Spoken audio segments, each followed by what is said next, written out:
Welcome to another edition of the Cougar Coaches Show here on Mediacom Channel 22 as we talk Cougar basketball with the head men's basketball coach of Columbia College, Bob Burchard. Coach, welcome.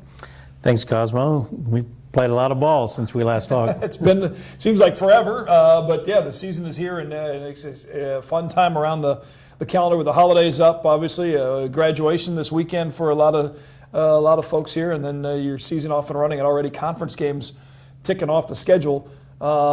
Couple games, 9-2 the record, 2-2 in conference, a losing streak of 2 games in a row here. What is it not to have much time to bounce back? You got all this time in between these losses. Has that been a positive or a negative? Well, I've always thought the best thing about basketball is if you lose a game, you can get back in it pretty quick, as opposed to football where you got to just simmer about it for an entire week. It's been a positive and a negative. Number one, we've been simmering for a while. But number two, Cosmo, we are dealing with college students who are involved with finals, as you said, and heading towards graduation days.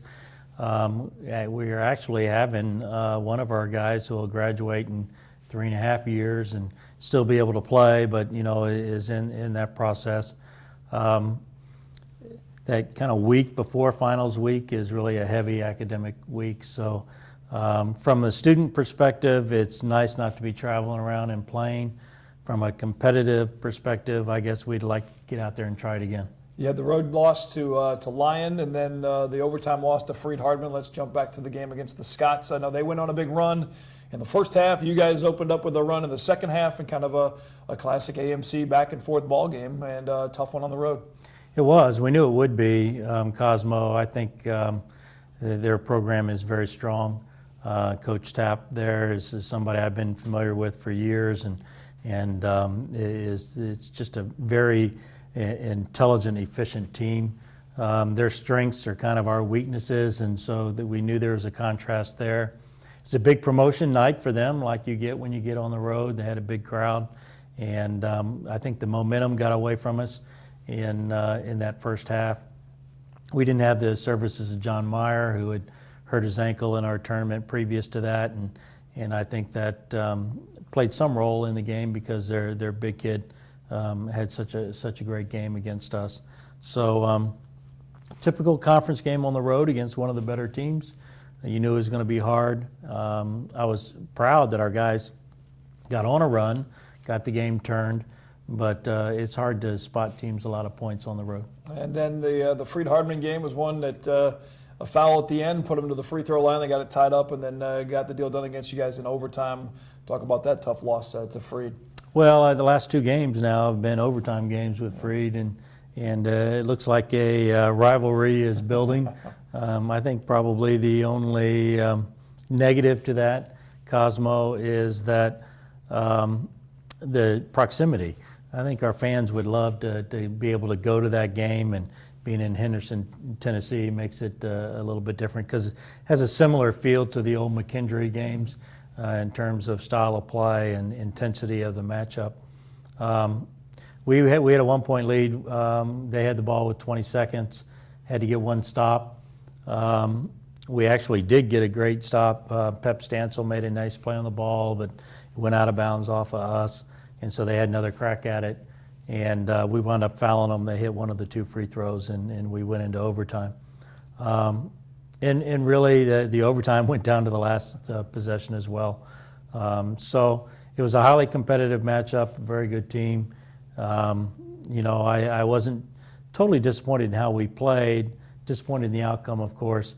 I don't think we're playing efficiently as we should be right now, and I think it showed in both those games, but certainly in the game against Freed. And what is that thing, that number one you circle on the marker board there in the locker room here at Southwell Complex that this team knows they've got to get fixed to get back in the W column? Well, I think we need to be a better offensive basketball team, Cosmo. We're number 1 team in the nation in points allowed, so being the number 1 defensive team in the country is something I'm very proud of. I just don't think we're playing efficiently together on the offensive end, and we've been focusing on that. You know, the one thing that coaches will tell you is defense holds you, and we're very proud of how our guys can defend. We just need to get a little bit better on the offensive end. And then now you come back a few more home games here. Now we start getting on a regular click. It seems like with some consistent play as far as number of games, a couple of home games, and trying to refocus in these conference games here already. With right after Thanksgiving, there's already conference games with the expanded AMC. That obviously adds to the importance of each of those ball games. It's a little interesting. Typically, over the years, you take the first semester to prepare yourself for conference play. Now you get games, conference games in the first semester while you're really trying to discover about your team, and we're certainly in that discovery phase right now. We've got a couple of highly competitive games in front of us. Benedictine out of Kansas is a nationally ranked team that played in the national tournament last year. Lindenwood Belleville on the road, nationally ranked team that played in the national tournament last year. Once we get through those contests, then we'll take a short break for Christmas and kind of regroup. Interesting thing about college basketball, it is a 2-semester sport, and it goes over a long period of time. So sometimes you're going to have these ebbs and flows in a season.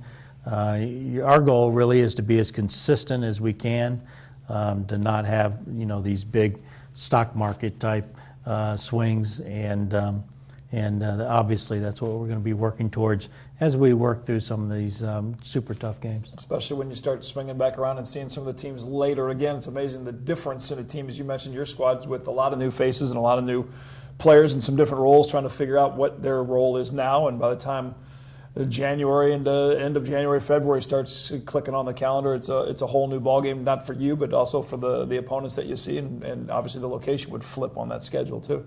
Well, I think a couple things, and everything you just said right there are, number one, location in basketball is very important. There is a home court advantage. You wouldn't think it would be that dramatic, but there really is in our sport. And I think the second thing is teams evolve. And from a coaching standpoint, you hope they do. You hope you change and grow over the period of a season. You really hope you don't devolve, right? And so you hope you can kind of get guys on an upswing. But there's so many things that just play a role in that, Cosmo. Confidence, what's happening in guys' lives, academics, the pressure of just being a college student, and then confidence. If you get hot, that basket can look really big. If your confidence is low, it can shrink on you in a hurry.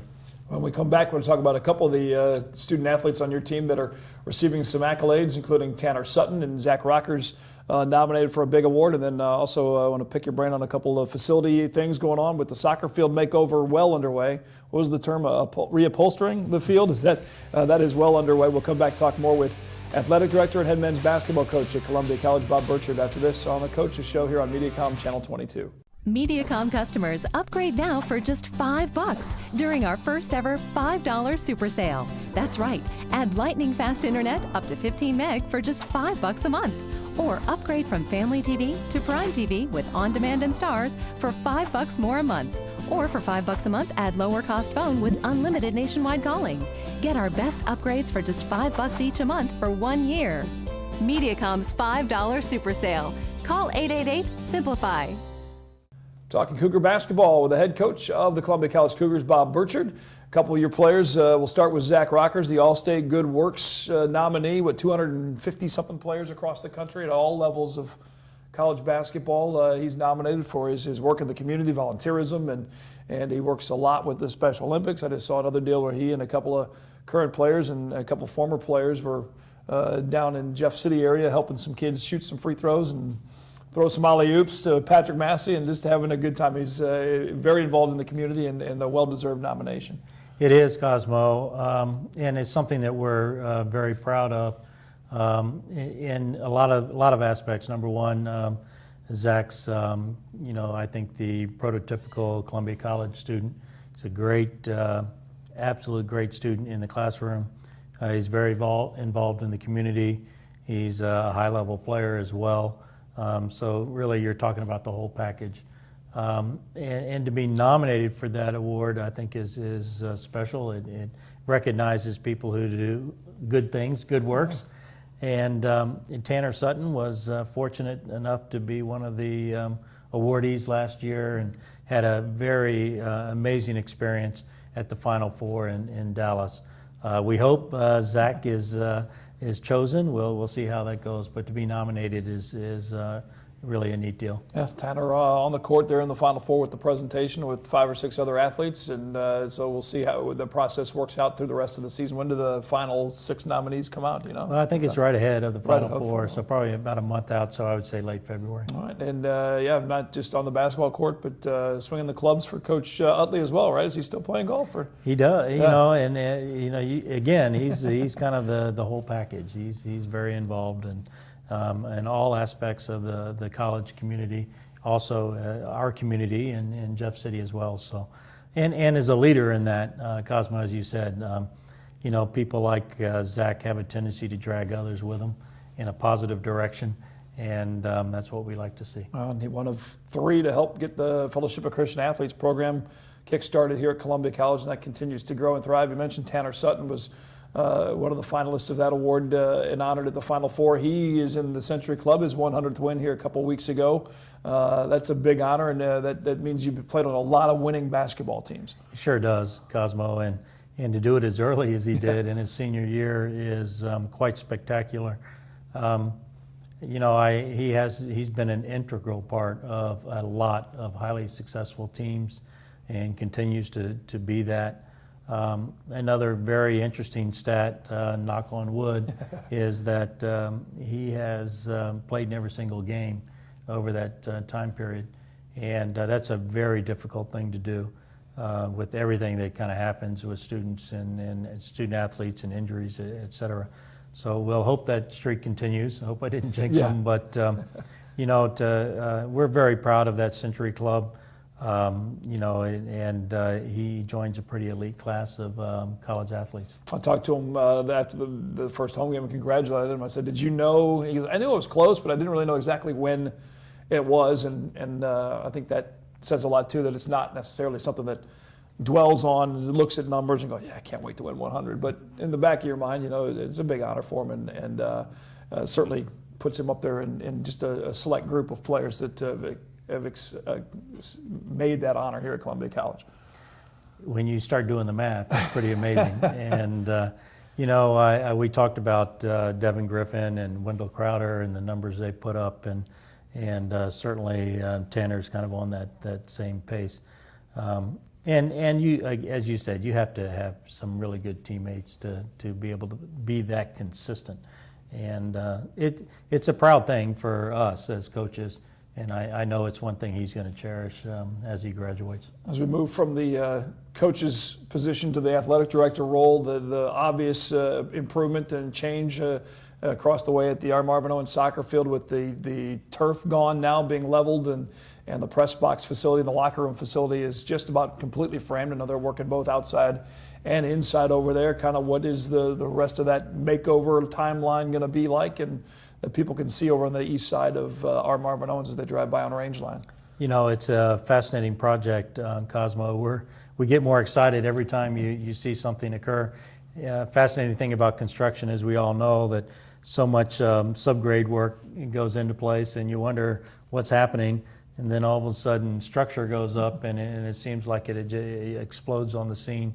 The building on the Range Line side is framed and enclosed, and so they are working on both the outside and the inside of that facility. You can see the press box and where that is, and the locker rooms and training room and storage areas, and it'll just really help service that facility.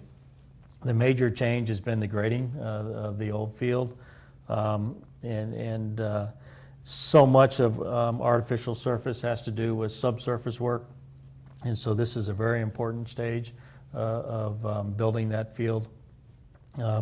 They took a lot of dirt out of there.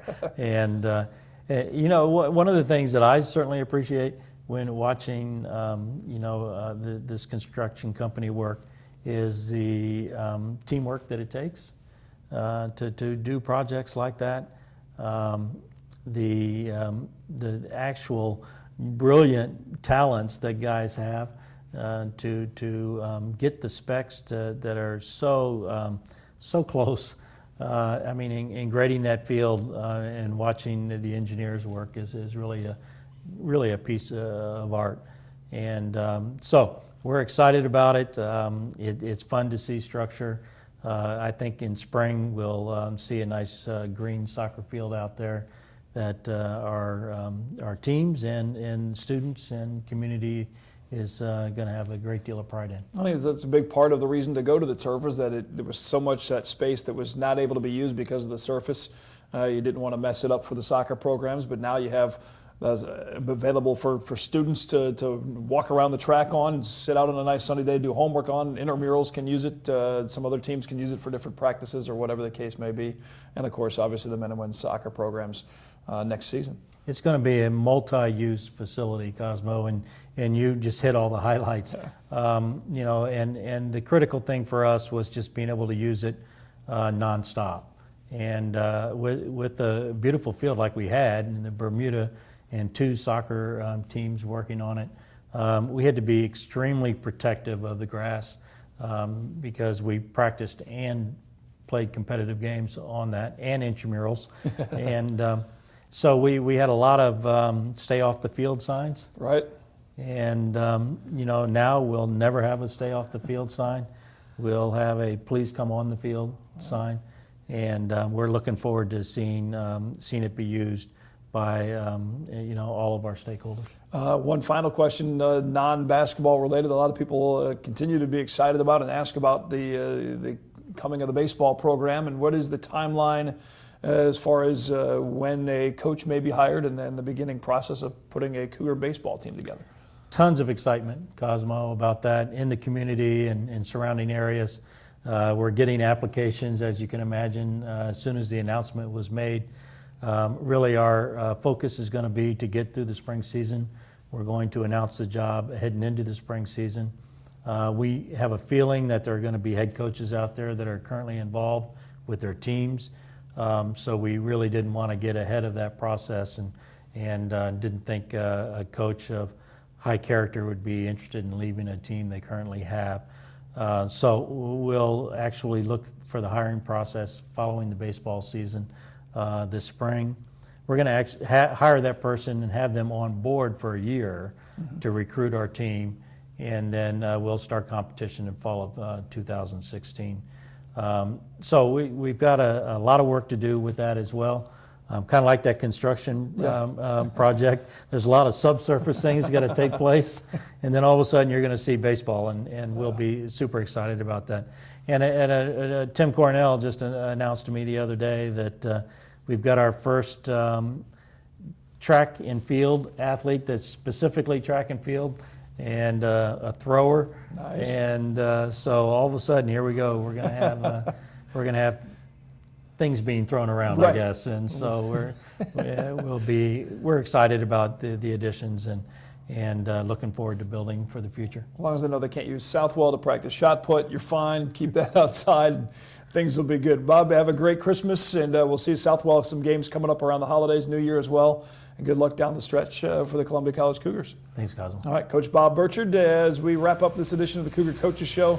For the full list of schedules for the women's team, the men's team, and more, log on ColumbiaCougars.com. Thanks for watching.